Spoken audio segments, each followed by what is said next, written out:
Commercial Construction Coffee Talk fans. Thanks for chiming in. My name's David Corson. I'm your host. I'm also the publisher and editor of Commercial Construction and Renovation Magazine. Pulling out some archives here. This is March, April 2020. Had Midas Hospitality on the cover.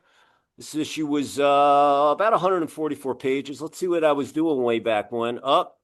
Right after the shutdown started, I did my deck. I had my contractor hat on, and I was working with my kid, and we replaced the planks and all that. And if I didn't buy those 2x4s or 2x10s, 2 months later they would have been 100% more, because everybody and their mother was doing renovations when everything was basically kaput. But it's always nice to hold the magazine in my hands, but I went digital, and had about just under 49 million people hit my website last year consuming content, and I'm on pace for about 70 or 80 million this year. So everybody out there on the wild, wild web, thank you so much for finding us. You're gold in my eyes, and never in my wildest dreams making the transition from print face-to-face to digital, whatever, I think I would have that. So without you, like I said, you're gold in my eyes. I'm sitting here on my porch. I built my house with my wife. She's an interior designer. We did a self-build. It took me about 10 months and 4 months of permitting, but I'm still getting unpacked, and my studio's not done yet. And so here I'm out here on the back. Beautiful day down here in sizzling hot, just north of the ATL on Lake Lanier. And looking forward to celebrating the 249th birthday tomorrow.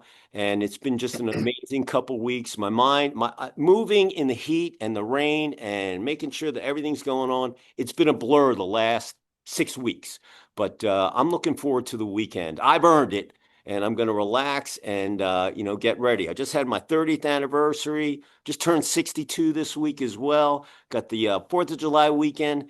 And then my wife and my kid's birthday are, a couple of weeks, and it's an amazing time to be alive. That's all I've got to say. There's so much going on in the world that I can't control, but it's just unbelievable what's going on. So enjoy it while you can, because the ride is wild. So today, I have a nice gentleman. He's down in the great state of Florida in Delray. His name is Dan Silvert, and he's a behavioral guy. He's an author.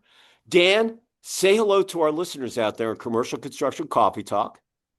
Hello, listeners. Hey, thanks for chiming in. The reason why I had Dan on is he does play in the construction side of things, but in many other sectors, and he's all about what make people tick and so forth, and that's kind of what our discussion is going to be about, because in construction there's no I in team. So to get a construction project done, you need people. And you're going to hire people and work with people from all walks of life. Everybody's got an opinion. Everybody's got their way of doing things. But if you can get those people to buy into the vision of the goal, which is ultimately finishing the project on time, on budget, maybe under budget, and architecturally stimulating, hey, you're a winner. But then you got to go look back at the project, what you did, how you did, what you did great, what you didn't do great, where you have to improve, and then repeat, because history repeats itself. In construction, just like if you're rolling out 20 or 30 new prototypes, every one of them is kind of going to be the same, but they're all going to be a little different. You can take little bits of knowledge that you gain. So when you go build another one or renovate another one, hey, you're going to have that much more knowledge. So, Dan, just give us a little background on yourself, and then we'll jump into, your books and, your philosophy, and we'll talk about people. Fair enough? Sounds good. Thank you for having me on, David. Absolutely. So my background's a little bit unusual. Lived around the world. I was a musician and sound engineer for a long time. And then I just kind of found myself drawn to, I guess you could call more the people side of things.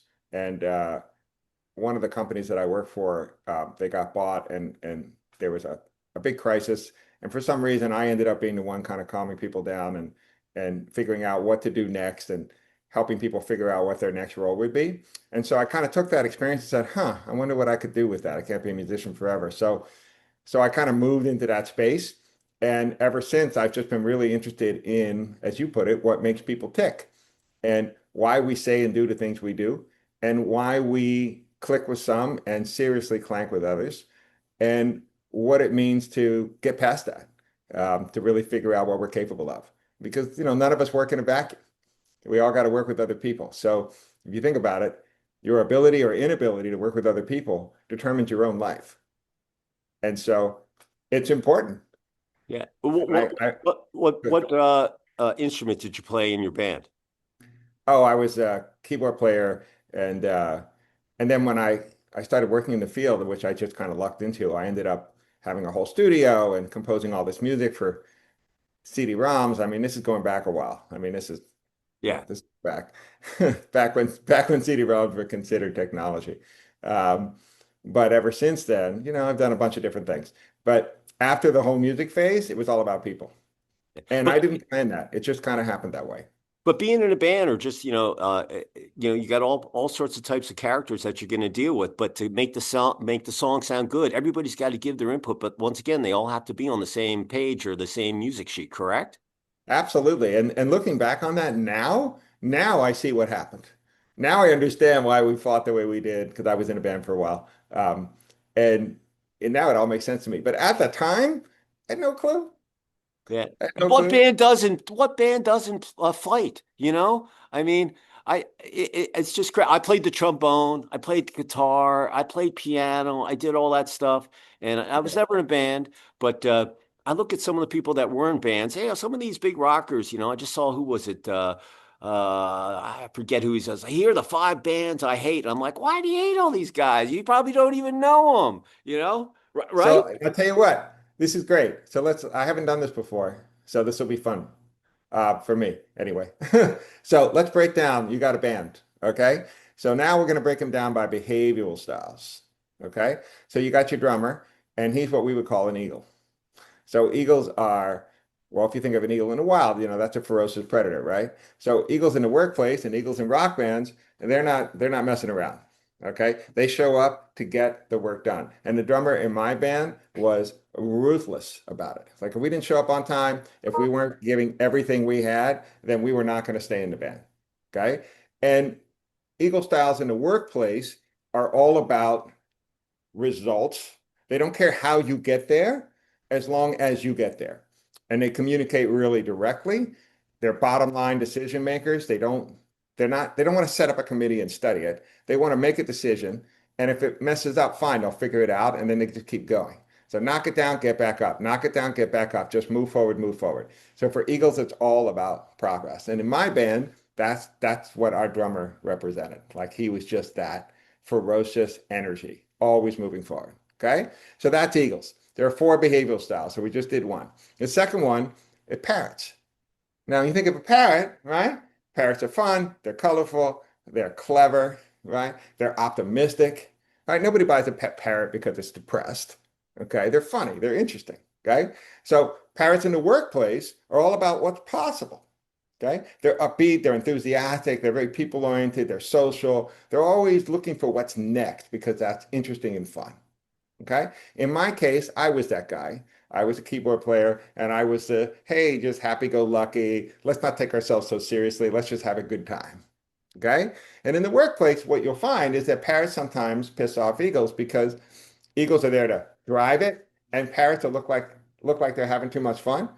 And what eagles often don't understand is that the more fun parrots have in the workplace, the harder they work. So if you take all the fun away from a parrot on a construction site, don't be surprised when that person isn't showing up on time and isn't doing what you want them to do, because you just took away their energy. Sure. Okay. So that's two of the four. So the third are doves. So when you think of a dove in the wild, most people think of, well, what do you think of? I say dove, David. What immediately comes to mind? A dove is a symbol of what? Purity. It's white. Pure. It's yeah, truth. Okay. Yeah, I like that. So purity, peace, right? Symbol of peace. So why is that? Well, doves nest in huge flocks in the wild and they travel together. So built into a dove's DNA in the wild is that if the flock is threatened, I'm threatened. So doves are always taking care of their ecosystem. And doves in the workplace care about the culture. If the culture is crazy, meaning we're all yelling at each other and there's all kinds of conflict, well, then doves shut down. Okay. So in my band back in the day, the dove was a bass player. And, yeah, our bass player was female. Her name was Kristen. She was awesome. She really was a rock star, like literally and figuratively. But she was a dove. And whenever we fought, she would just shut down. Like she could not handle it. Okay. So doves want harmony. They are very consistent. They're very commitment oriented. Once they make a commitment, they quietly work it through until it's done. Doves are sincere. They don't they don't BS you. Like if they say it, they mean it. And if they don't feel like saying it, they're not going to. Okay. And they can be really stubborn. They're like the strong silent type. Okay. And they have huge leadership qualities. And Kristen did. She was really something. So the last of the four are what we call the owls. So when you think of an owl, what is the symbolism of an owl? The owl is what? Wise, protector, you know. I live behind the woods here, so we have a plastic owl, we have coyotes. We had a bear the other night. We got all sorts of predators out here. Anyway, we have a plastic owl on the fence just to keep the coyotes and these guys. Hey, man, we got a protector here. But that's what I look at him as, a protector. He's wise. That's the way I look at it. Just like the owl and the wise potato chips. Love Right? it. That's Yeah. awesome. So you actually know what you're talking about. Mhm. Most people have never been. I was once in the presence of an owl, a large one, and I found it pretty unnerving. I mean, that thing just Fear. it felt Yeah, like it's he was fierce. looking straight through me. Yeah. Right? This stillness was so it was crazy. Anyway, so owls in the wild are what are they doing all night? They're hunting, and Mhm. they have crazy powers of precision. Owls can spot prey 2 football fields away at dusk. Okay. Owls have supersonic hearing. The slightest rustle in the leaves, the owl can pinpoint on a map in its mind where you are, swoop in silently, take you out while you sleep. Okay. So owls are like eagles, they're predators. They're just nocturnal predators. So owls in the wild are intimidating creatures. Owls in the workplace are also intimidating. The difference is it's not their intent. So you got owls on a construction site. They don't go to work and say, okay, I'm going to show up and intimidate people. Okay. But they do. And the reason they do is because they've got their act together in ways that other people don't. Owls in the workplace have crazy powers of precision. They're detail oriented, they're analytical, they're very process focused. They know where things are, they know how to organize things, and it happens so naturally to them that if you're not that kind of person, they're like, what's up with that? Like, why don't you have your act together? And so unintentionally, that can create stress in the work environment. I like to call the owls the guardians of integrity. So you've got these four styles, David, and they all have to work together. What, And what, now, what did the owl, who was the owl? What did he play in your band? oh, excuse me, he was a guitar player. He was the guitar player. Okay. So like when he would riff, when he would do his solos, like they were meticulously laid out. Like he didn't improvise on stage. He knew exactly what he was going to play. Okay. But the drummer in Eagle, he's in the moment, man. Like he'll have a fill in one part of the song one night and then he won't do it the next night. And the owl will be like, the guitar player was like, dude, where was the fill? And the Eagle was like, are you trying to control me? I decide when the fill happens, not you, right? And they would go back and forth. And I would just be smiling and going, oh, all right, well, here we go, you know. But our bass player was like, oh, they're fighting again. I don't want that. And so, you know, you tack on, I don't know, a few years of this if you're successful, and it just wears people down. And that's why bands typically break up because the intensity is just, it's exhausting over time. What So, happens? What happens in a band that has let's take AC/DC off the top of my head. You got the okay, singer, you got the two brothers, you got Angus and his brother. Angus is the lead guitarist, and then the other right, is the rhythm guy. You got right, the bass. But what happens when there's two owls, or there's two eagles, or like the Grateful Dead, they had two drummers. Bill right. Kreutzmann, he was laid back. Jim, Hart, he was kind of hanging in there. You had Jerry That's a Garcia. great question. You know what I mean? Yeah, that's a great question. So, one of the most difficult situations to unravel are two owls in the workplace or in a band that disagree. And the reason is because owls have all the data in their minds. They're data centric. So when one owl says, I'm right, and the other owl says, no, you're not.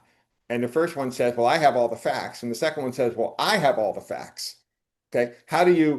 What do you do about that? It's pretty difficult. Okay. Because both of them, they're the guardians of integrity. So if you've got two owls working together and they disagree, it is personal to them that I'm right.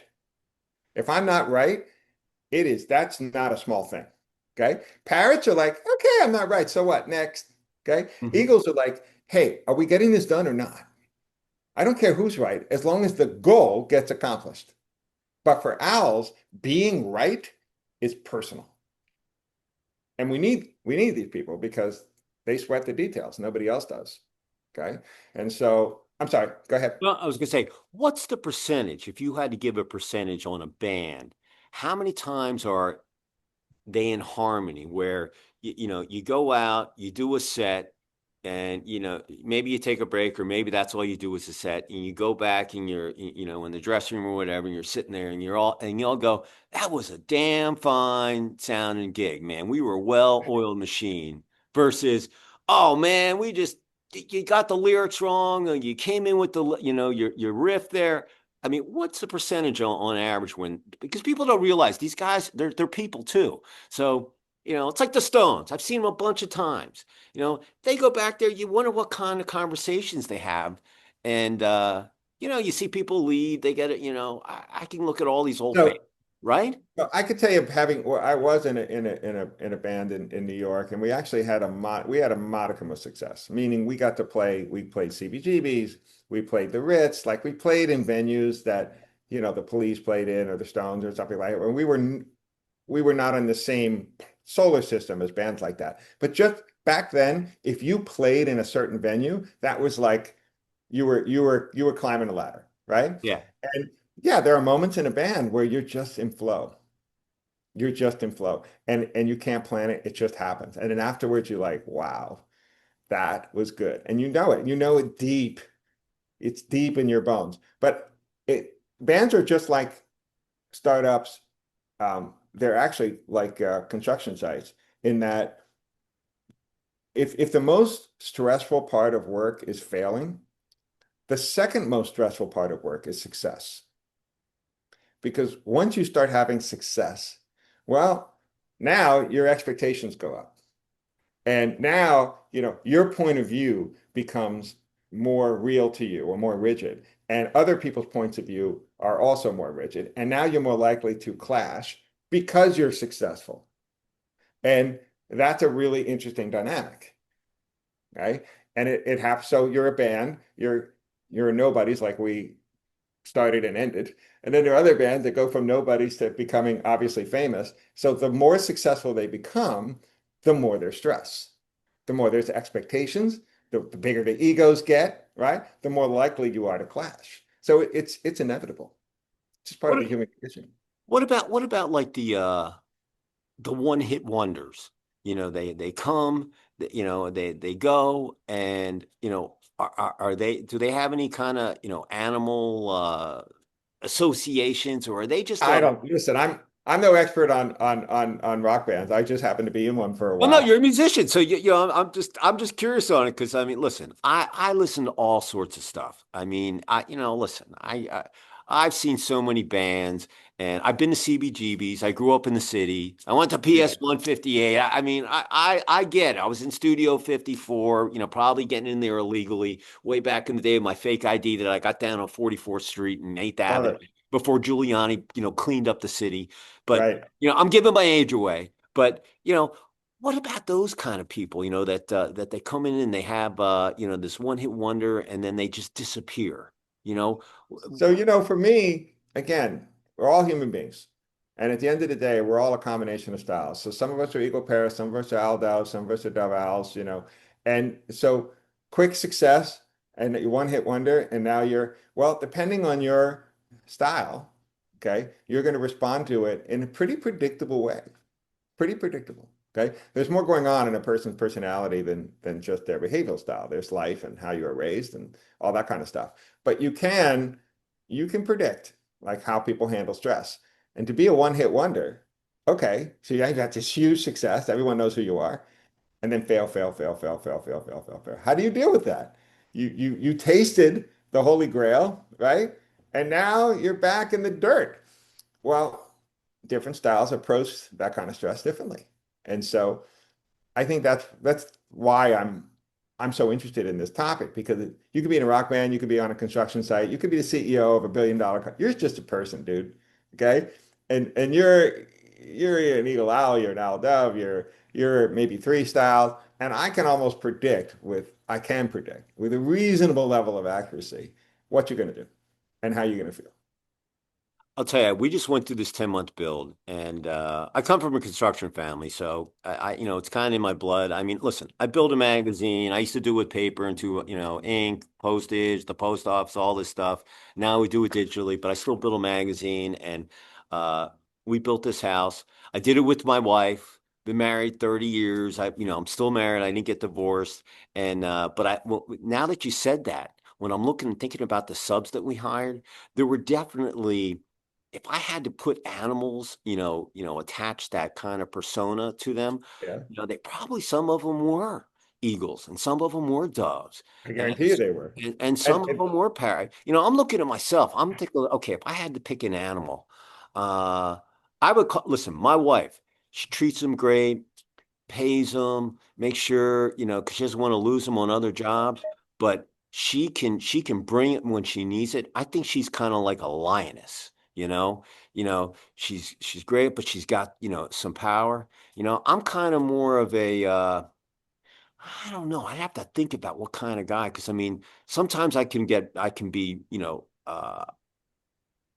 I don't know, maybe I'm a lion, I'm not king of the jungle. I'm kind of laid back. I'm negotiable. 95% is good, but don't cross my 5% because that's well, not negotiable. So I don't know what animal that is, you know? Well, you come to me, you come across, you've got some parrot in you. I mean, look at you. You're putting on the show and you're really good at it. You're a great communicator. You've built a big audience. Why? Because you're engaging, right? So parrots are really engaging. Parrots understand people, really intuitive about people. You don't have to teach a parrot how to build a relationship or how to communicate something interesting. They just do it naturally. So you definitely have a lot of parrot in you. I wouldn't be surprised if you're secondary style. Most of us are too, right? So I wouldn't be surprised if your secondary is eagle because you were born and raised into a construction family and you're about getting stuff done. Like if you don't build it, then how do you define your self-worth? You got to build something in order to feel proud and other to say, okay, look, I did that. Let's do the next thing.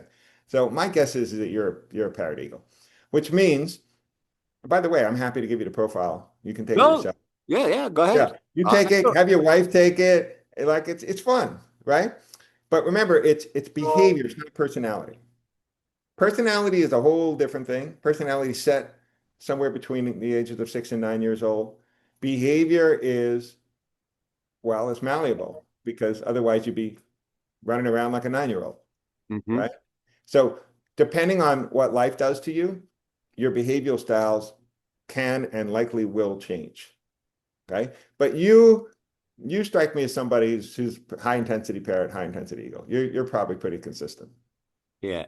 Uh, I look at construction sites. Like I said, you get all sorts of people. Some of them have more personnel on there than other, but uh, they all have to work in harmony. What's the big downfall that you see if there's too many eagles or are there too many parrots and not enough doves or how Great does question.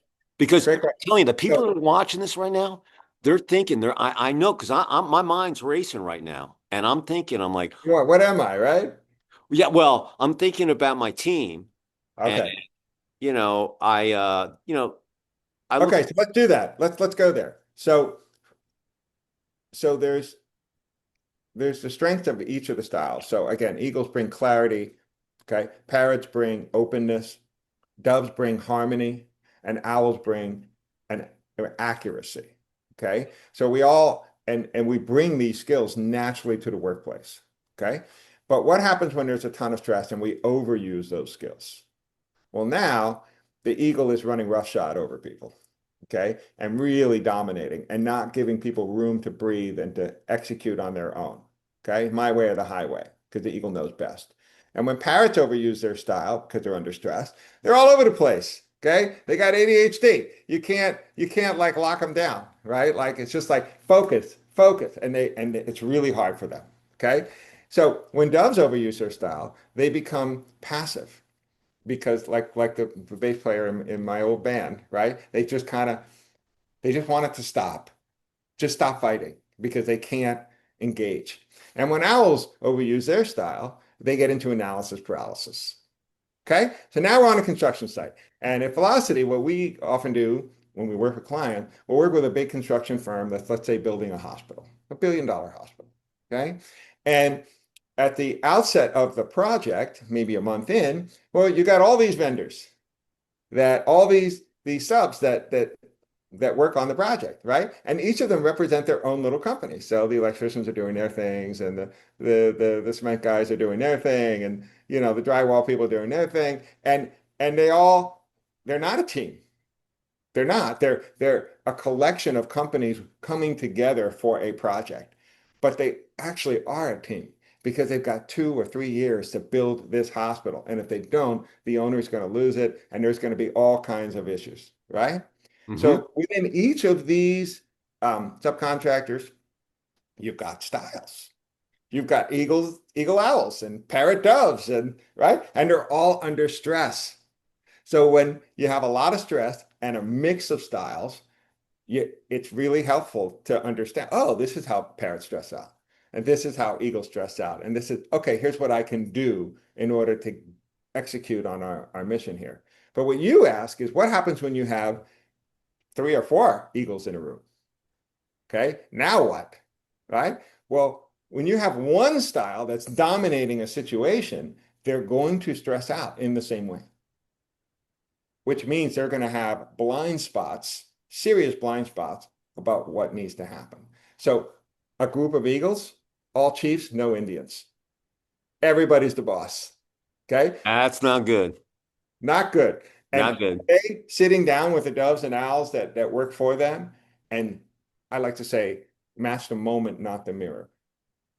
If you want to be a great leader, you need to flex to the right style at the right time.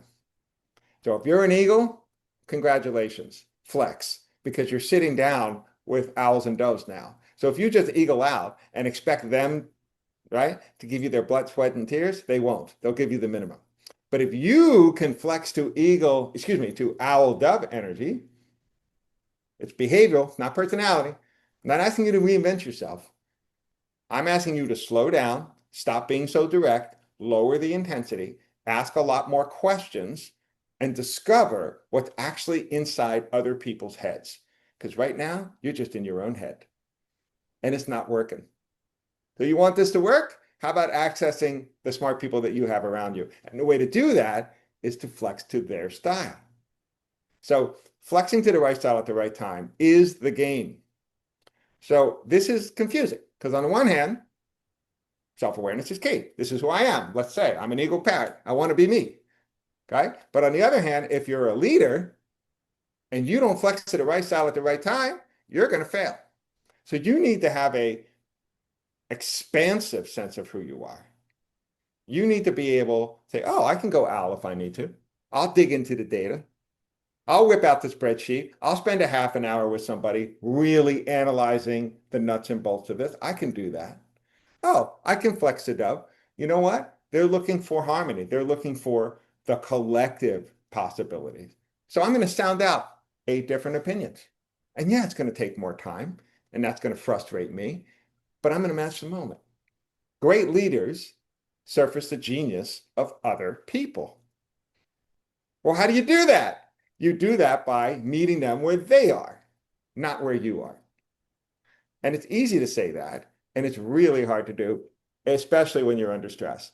So you've got a construction company that's got to put this hospital up in 2 years, and you got a bunch of companies all representing their own, right, their own thing, and you got to harmonize them to become a team. And for the next 2 years, we're going to think like a team, act like a team, communicate like a team, collaborate like a team. That's the challenge, and that's what we do. That's how we work with our construction clients.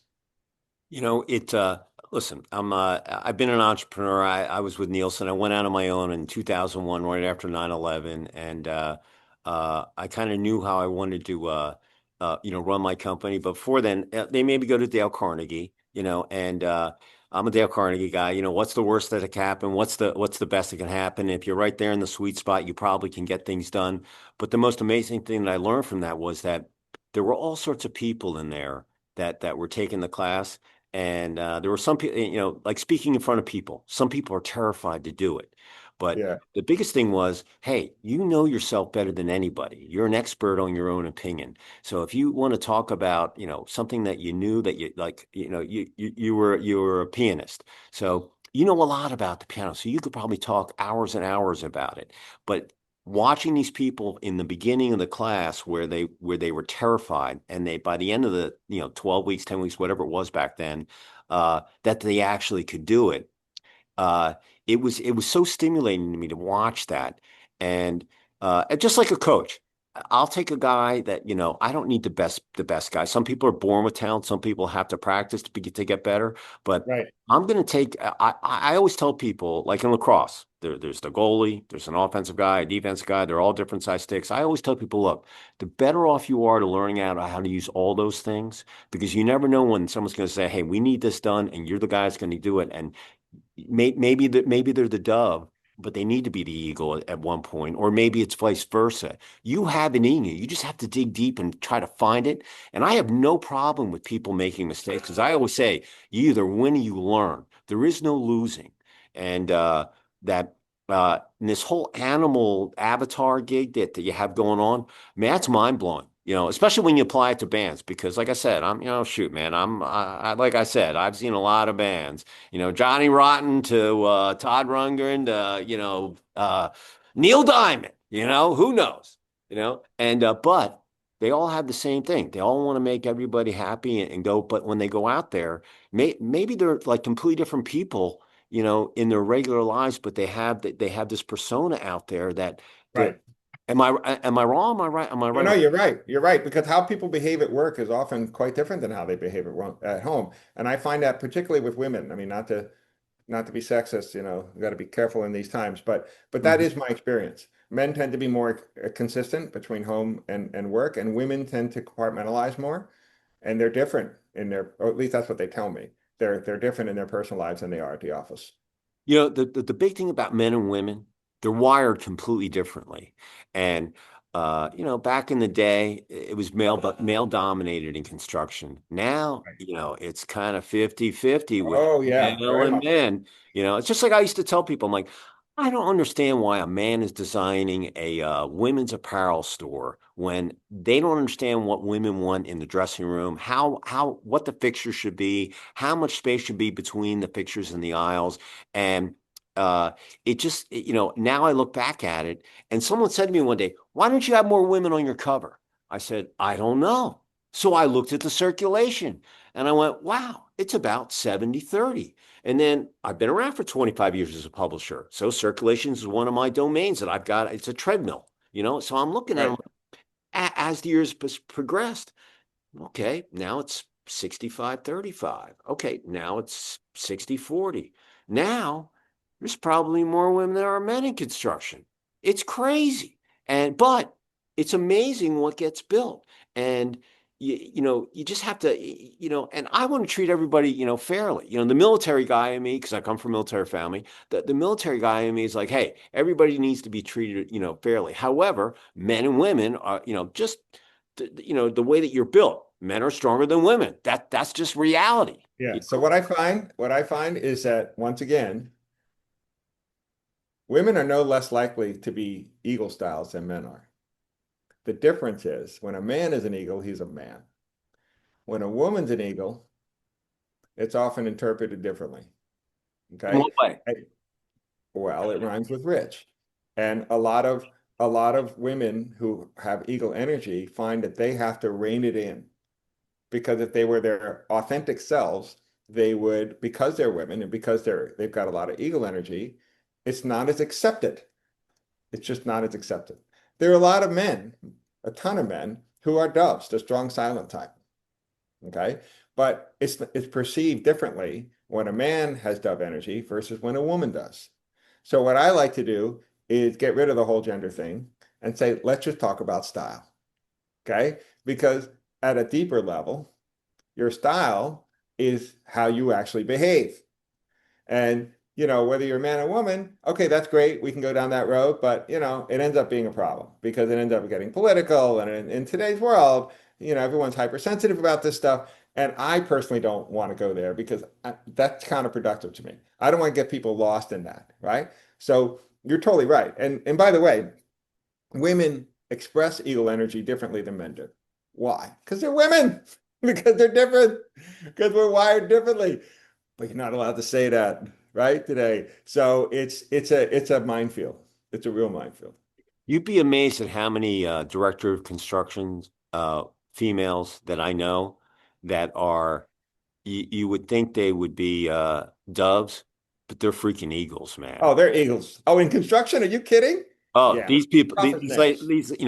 I had this little girl. She was a flooring installer. She was doing high rises in New York. She's probably 105 pounds, 4'8", on a wet day, and one day she said, "Oh, they delivered the bags of mortar or whatever they were laying, and it was too far from the elevator, so she started slugging these 94, 100-pound bags, and like I said, tiny little thing, Right. ex-installer." And all the guys are looking at her, going, do you want some? No, I don't need the help, But eventually they went and started helping her, and they got everything on, and they brought it up, and I listened to that story, and I gained so much respect for her, number one. But I wasn't thinking about doves and eagles and stuff. I was just thinking, hey, that's how you gain respect. You just gotta do it. Doesn't matter how big or tall, it's all in your mindset. Hey, I got to get this done. And that's really what construction is about. You got to get it done. You're on a schedule. If you don't get the store built on time, the circulars are printed in, the store opening, you have to back it up on the schedule, project management, Right. everything's built on getting it done. And but Well, but what you just said, okay, is 1000% correct from your perspective. That was an eagle perspective. But you know what? Owls would disagree with you. It's not about getting it done, an owl would say. It's about getting it done right. And when you get it done right, now I know you wouldn't disagree with that at no, all. no, I It totally agree is, with that. is that we all hierarchize differently. There's the hierarchy, okay? And for eagles, get it done next. For owls, make sure it's right before you get it done, or else you're going to have to do it again. Okay? For parrots, it's if we're not getting along, nothing will happen. And then the doves agree and say, if we're not collaborating, working together, we won't succeed. So everybody's correct. But depending on how you're wired, your hierarchy is different. And so as a leader, once again, if you can honor where other people are coming from, not just yourself, then you are going to elevate the performance of everybody. And what's interesting to me about eagles, whenever I do training on this stuff, I let's say you got 30 people on the site, right? Or 50 people. Um, so they all take the profile, right? So they all know what they are. And then I group them by style. So all the primary eagles sit together. I don't care where they are in the organization. You can be CEO, you could be brand new, it doesn't matter. All the eagles sit together. And the parrots sit together, and the doves and the owls, they all sit together, right? And then I just beat them all up for the next 3 hours. It's tons of fun. But when I beat up the eagles, I really go deep. Why? Because eagle styles have the least amount of patience for drama. They hate emotional drama. Is a distraction. It gets in the way. It's not what we're here for. We're here to build stuff, not complain. And right, they hate drama. And yet, no one is more gifted at causing drama than eagles are, which I think is pretty funny. Yeah. The people that hate drama cause it. And so so I end up spending more time working with them than I do the other styles. Not that the other styles don't have their issues. They do. But from a drama perspective, nobody beats eagles. And so what do you do about that? Well, a little bit less eagle, meaning go ahead and be direct, but I want you to trim your directness by 20%. Be 80% direct as opposed to 100. Well, now take that 20%, you're going to naturally flex to parrot. You're naturally going to flex to dove. Your energy has to go somewhere. Okay. It doesn't disappear. Right. So great. Your bottom line, love it. 20% less bottom line. Huh, what happens now? Now you're a little more curious. You can ask more questions. Oh, that's owl energy. Now you're going to listen a little bit more. Oh, that's dove energy, right? So you take what's awesome about yourself, because it is awesome, and you shrink it a little bit. And if you do that, you naturally start to flex to the other styles. And now you're a leader because everybody can relate to you as opposed to you forcing them to be like you. That's the difference. I always talk about, winning, winning ugly or winning pretty. It really doesn't matter. You want to get the W, and you either win or you learn. Like I said, I don't lose is not in my or negativity. I don't have time for it, but it really is on a if you're out there in commercial construction coffee talk and you're thinking the way that I know you are, and you're thinking about, wow, maybe I am too much of an eagle. Maybe I need to tone it down a little. Or it's like when you send an email. Everybody reads emails differently. But if you know the person is a dove and they're not an eagle, you got to talk to them in that thing, and you're going to get that much more progress to what your goal is versus being an eagle. And so your whole philosophy is freaking unbelievable. Where did you come up with this? Oh, well, I co-authored a book called Taking Flight back in the day about four birds. Second book is much better, by the way. It's called The True Competitive Advantage. And you can get it on Amazon, and it's all about this stuff. It's written, by the way, The True Competitive Advantage is written Eagle style. It's just nuts and bolts. Here's what to do. Here's what not to do. Here's how to win, essentially. So if you're out there in commercial construction coffee talk land out there and you want to find out who you are, I'm going to tell you to reach out to Mr. Silvert here and see if he'll, work with your organization to find out, what your profile is, what your team profile is, because you're all thinking the same thing. I'm right. You are, because my mind's racing right now, and I'm just, I'm working on a couple different projects, and I've got all sorts of people that are on these things that I'm working on. And I'm like, God, that person's an eagle. That person's a parrot. That person's definitely a freaking dove. How am I going to get this done? That's And right. but the athlete in me is like, hey, we want to win, but I know I'm not going to win in everything. However, my goal is to get across the finish line. So, but how do you do it gracefully with a little finesse and a little non-finesse and the right amount of tone? Like I said, it's that sweet spot. It's just like pricing a product. Hey, you're too high, you're too low. Where do we find that sweet spot? Well, you got to experiment. You got to try things. Not everything's going to work, but this whole thing with just the whole rock band thing is just interesting in itself. And this has been awesome. Listen, Dan, if someone wanted to reach out to you and hey, I was thinking about doing a retreat for my company, or I've got an event, I'm looking for a speaker, or whatever it might be, how would someone reach out to you? Oh, thank you for asking. They can go to velocityadvisorygroup.com, and you can look me up on LinkedIn, Dan Silvert. But Velocity Advisory Group, if that's who we are, that's what we are, and we'll try to help you accelerate success, because that's really what we're all in it for. Like, how do we work together better to accelerate our success? And that's what we're about at Velocity. So everybody out there, listen, I'll put this in the description, on the video, but also put the little headings here. So if you don't want to wait, you can see it right here. I'll put his LinkedIn and his website on there. But I'm telling you, man, I am totally intrigued on this repertoire of animals, and it definitely was eye-opening. But from the band point of view, that just was interesting in itself. Like the punk rockers, were there, they go in there, were there doves in there? Absolutely. Totally. But you would never know it, right? That's right. Oh man. That's right. Oh man. Well, uh, if there was one positive thought or phrase that you'd like to leave with our listeners as we go into the 4th of July weekend, the 249th birthday, second half of 2025, and moving into 2026, what would it be? Um, let's have humility about this mystery. And the mystery is, do you really know what you're capable of? You don't.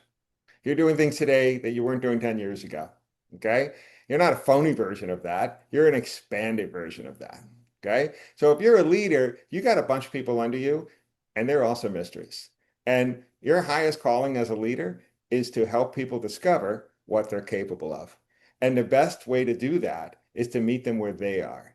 So flex to the right style at the right time. Take a genuine curiosity in what other people need, and you're going to be successful at every level. That's awesome. I'm totally going to take that. I mean, listen, I learn something new every day. I always say, if you're not, the day I stop learning is the day I should go do something else. And I'm all about positive mindset and all that other stuff. And you try to, but this conversation really hit home with me. I'm honored to have you on the show. And Thank you. it was, and I've had a lot of keynote speakers over the years, and but I'm telling you, the way that you put it into listen, everybody loves music. So when you put it in that realm, and I guarantee you, aren't you all out thinking about all the bands that you loved, and you're thinking about, man, who's the eagle? Who's the dove? Oh, that guy's an owl. Oh, that person might be both dove and eagle. I'm telling you, that's what I'm thinking right now. I mean, I'm just thinking about all the bands. I'm like, wow, what were they? And just think if they had more harmony and just like you said, tone it down all the time, maybe they wouldn't have broken up. Maybe they could have made more gold albums. Maybe they, it's endless the amount of things that you could happen. But it's man, what a great conversation. Thank you Thank so you, much for David. I the really enjoyed it. Listen, if anyone wants to reach me, you can get me at davidc@ccr-mag.com. Look, Dan got on here. His publicist sent me a press release. Hey, I looked at it. I was like, ooh, behavior in construction. This is AI. I'm going to talk to this person. The bottom line is you got to send me something. It's like playing the lottery. If you don't buy a ticket, you can't win. So if you don't send me something, very tough to get in the magazine, but we have all these other platforms. Send me something. It could be a charity golf tournament. It could be an anniversary of your company. It could be a scholarship that you're doing, a new product announcement. We look at everything. Send it to us. We'll post it. We'll index it. It's good for your SEO, search engine optimization. That's how Google finds you. That's how you're going to find Dan's book, and our books. And but send it to us. Don't judge a book by cover. Let us do it. I'm addicted to data these days. All we want to do is, do content and get it done. So a couple things before we sign off here. Number one, if you're on the construction site, we want you to be safe. We want you to be able to get home, have dinner with your family, friends, pets, kids, whatever. Have a fun time, get some REM sleep, be able to go do it again the next day. Number two, drink lots of liquid. It's sizzling hot here down in the south. I don't keep in terror all year long. When you're on a construction site, you have to stay liquefied. If you don't, the athlete in me, you get hydrated, you make mistakes, you get hurt, you won't have a good sleep, and the next day is going to be that much, not as positive as it should be. Last but not least, hit the like button so we can get the algorithms out there on YouTube and find this thing and talk about the animal harmony, whether you're in a band or a construction site or maybe even in your family. You never know. Just be a little more flexible, a little more negotiable. And, the sky's the limit after this conversation. So, thank you so much, Dan. Any last words before you sign off down in Delray, Florida? Oh, I really enjoy being on your show, David. Really interesting. You're obviously really good at what you do. You've obviously got a really tuned in audience. It's really been a pleasure. Thank Yeah. you. Well, listen, I was honored to have you on here. And actually, listen, I don't know who you are. I can go on and look, but until you see someone and talk to them, you never know where the conversation is going to go. But I'm telling you, I learned a lot just in this, short little, conversation that we have. And I'm going to be thinking about it all day, man. I can't wait to go and talk to my wife. I'm like, hey, we got to take this profile, man. Hey, We've I'm been gonna together. I'm gonna send you the profile. Yeah, yeah. Send me the profile because listen. I'm going to send it to them. I'm going to send it to a couple other people that I know because I want to know. I wish I could see a videotape of when you do your gig and you put the eagles and the parrots and the doves and they're all like, oh my God, I'm in the dove sandbox and he's over in the. I would have. Well, maybe he is. I'm telling you, my mind is racing. So Look, it's great for team dynamics, and it's a ton of fun. There's a lot of laughter. Don't mean to get into to sales mode here, but it just is a ton of fun for a team because people wake up and go, "Oh, that's why this person drives me nuts." And instead of taking it personally now, like, Joe Smith is a no, it's not Joe Smith. He's an Eagle Owl, and that's how Eagle Owls behave. And when you depersonalize these things, the irony is you actually grow closer because you stop convicting people of crimes they never committed in the first place. And then that lowers stress and the drama goes down. And then everybody goes and executes. that's awesome. That's awesome. Well, Dan, say goodbye from Delray, Florida. Thank you, everybody. Really enjoyed myself. And Have I'm an gonna, awesome 4th of July weekend. yeah, absolutely. And I'm going to sign off here from Lake Lanier. We're about 25 miles north of downtown ATL. And Dan's right. Listen, have a great holiday weekend. It's halfway through the year. So do yourself an assessment. Look back at what you did the first 180 plus days, see where you did things right, see where you did it wrong, tweak, revise, and then go full tilt for the next 6 months. And think about, hey, are you an eagle? Are you an owl? Are you a dove? Who are you out there? And there's nothing wrong with having a couple of those things. I'm telling you, the more diverse you are, the better off you're going to be, and you're going to have more wins and L's. And L's are not losses; those are learns on the scoreboard. All right. So with that, we will see you next time on another episode of Commercial Construction Coffee Talk. Dan, I look forward to seeing you, man. Like I said, my son's moving down here in the woods. I'm going to look you up. All right. Oh, love it, man. Let's definitely get together. We'll go All downtown right. Delray, have a beer. All right, man. Sounds good. All right, everybody, have a great weekend. Eat lots of hot dogs, beer, and cheers. And we will see you next time. See ya.